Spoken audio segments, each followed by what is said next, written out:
This is an RNZ podcast. Thank you very much for agreeing to have a Talk to Me Minister. I wanted to start off with the simple question: why are Kiwis treated like second-class citizens here in Australia? It's a really important question, and that's something that's really been bothering me for a long time, and I know bothers our Prime Minister, Anthony Albanese. That was One News correspondent Andrew McFarlane talking to the Australian Home Affairs Minister Claire O'Neill in late 2022. Her admission came after years of reporting on the perilous legal status of New Zealanders living long-term across the ditch. They've been denied disability payments, job seeker support and student loan services in Australia since the introduction of a 2001 law limiting their pathways to citizenship.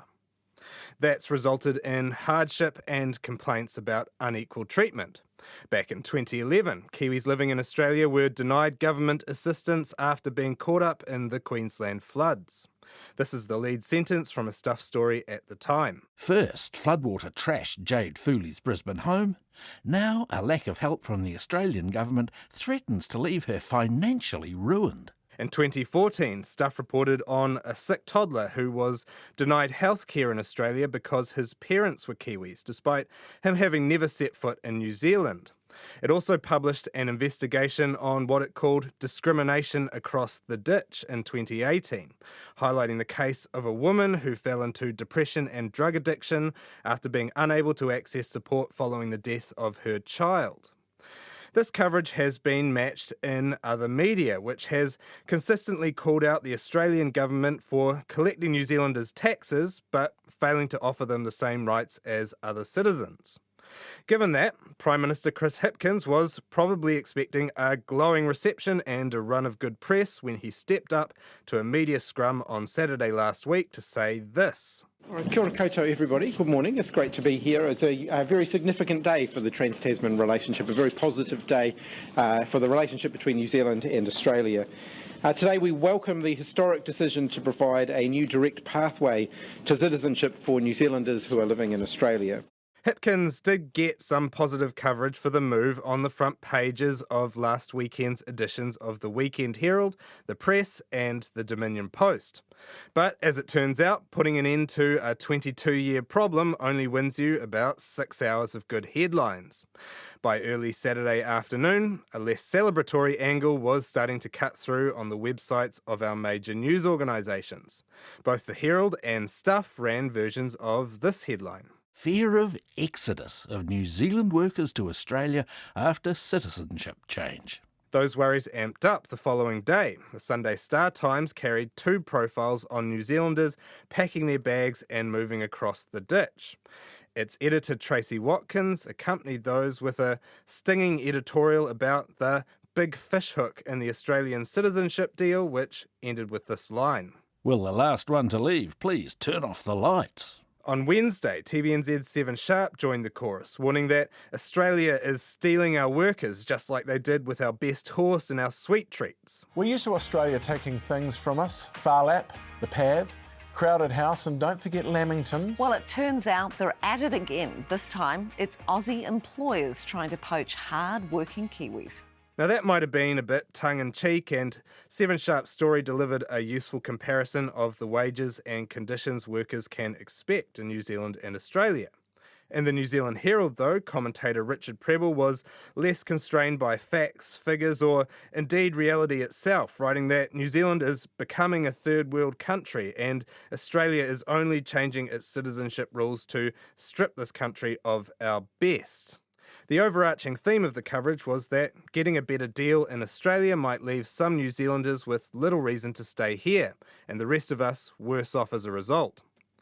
There's one small problem with that assertion. It doesn't appear to have much, if any, real data underpinning it. The economist Shamabeel Yaqub noted that immigration to Australia peaked in 2013 and has since dropped off.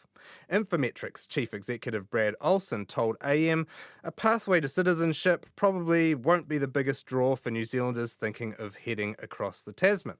I don't know if it moves the dial considerably for Kiwis wanting to move over to Australia. There's already a lot of reasons that people have been considering doing so.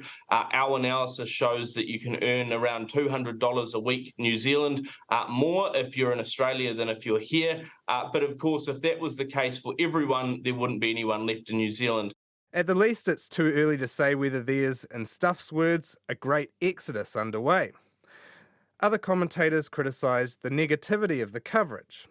The media isn't a behemoth with a unified perspective, but politicians and news audiences could be tempted to feel like they've been the victim of a bait and switch after seeing 20 years of stories highlighting a pressing human rights issue, only to immediately see lines like this getting mass cut through when it gets resolved. We just got played by the Aussies.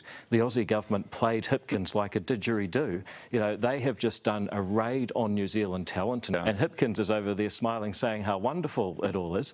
In fact, he's trying to say that it's one of the Labor government's most substantial achievements, which is helping New Zealanders live in another country. At Newstalk ZB, afternoon host Heather du Plessis-Allen said she couldn't get behind this backlash.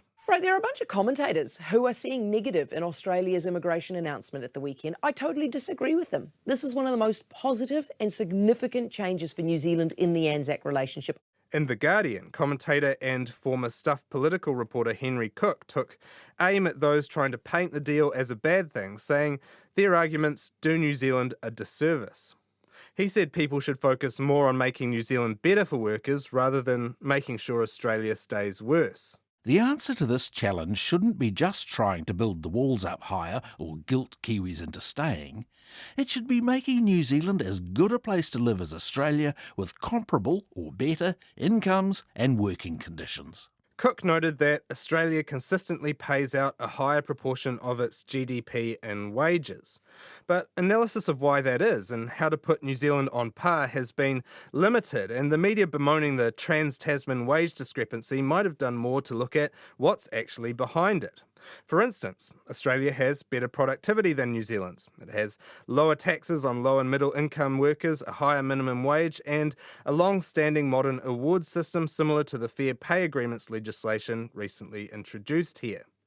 A deep dive into those topics and their impact might have been more useful than articles on whether we got played by making sure sick and otherwise out-of-luck New Zealanders can access government support in Australia.